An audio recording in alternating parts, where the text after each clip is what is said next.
Evidence suggests an ancient story about an olive tree functions as a literal geographic and temporal map of the American continent.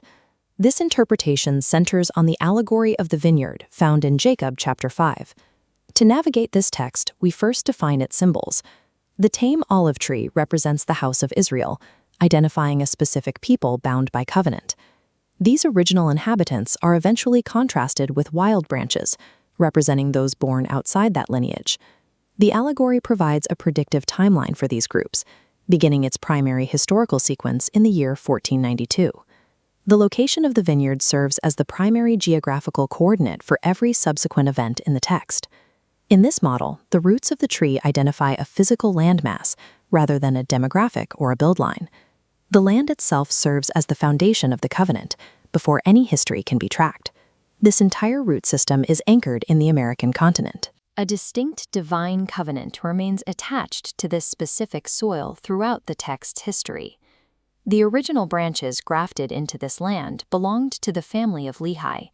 These people migrated from Jerusalem around 600 BC, carrying the covenant from its origin point to the American roots. Upon arrival, these branches integrated spiritually and biologically with the land.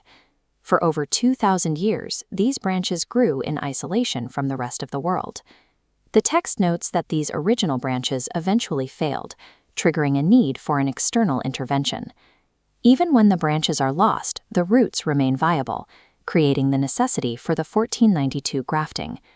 Jacob chapter 5, verse 54 provides the diagnostic solution to this failure. The phrase, "the roots are yet alive," confirms that the covenant tied to the American landmass remains valid and ready for a new purpose. The master of the vineyard chooses to save the roots by grafting in new branches taken from the main mother tree.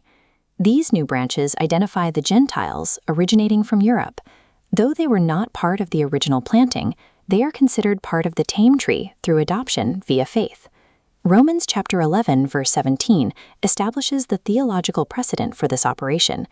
This scripture provides the legal framework for how non-Israelites can be grafted into the covenant. The role of these Gentiles is to act as preservers of the original roots rather than as their permanent replacement. The migration of Europeans is therefore presented as a biological requirement for the survival of the American covenant. The allegory aligns with a literal historical timeline starting in 1492. Christopher Columbus's arrival marks the specific moment the first new branches reach the American soil. Spanish colonization throughout the 1500s constitutes the first intensive phase of this grafting. French efforts in the 1600s add a second layer of integration to the vineyard. By the 1700s, English colonization adds the final major colonial graft prior to the harvest. Jacob 5:55 records the command to clear the vineyard and nourish the tree, signaling a rapid phase of massive growth.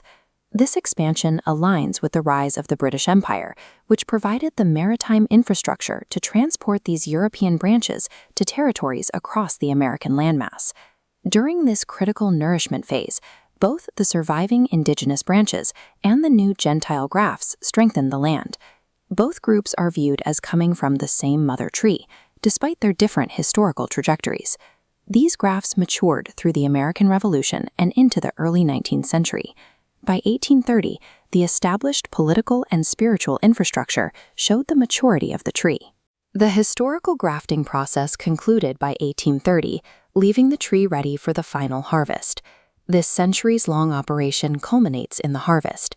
Step 1 was preservation, ensuring that the original American roots did not perish. Step 2 was strengthening, where the influx of new branches provided the spiritual and structural vitality needed for survival. The global reach of the British Empire served as the vehicle for this strengthening, moving grafted branches across the world.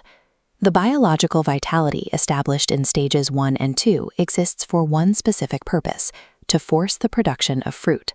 This fruit is identified as the 1830 restoration of the gospel in America.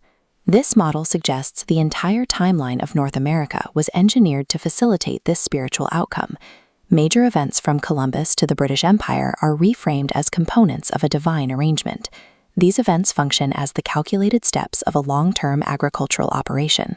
The primary evidence for this plan is found in the land itself, which served as the constant anchor for these historical shifts. The operation used centuries of migration to address a single spiritual requirement. This perspective invites a new look at national history through an allegorical lens.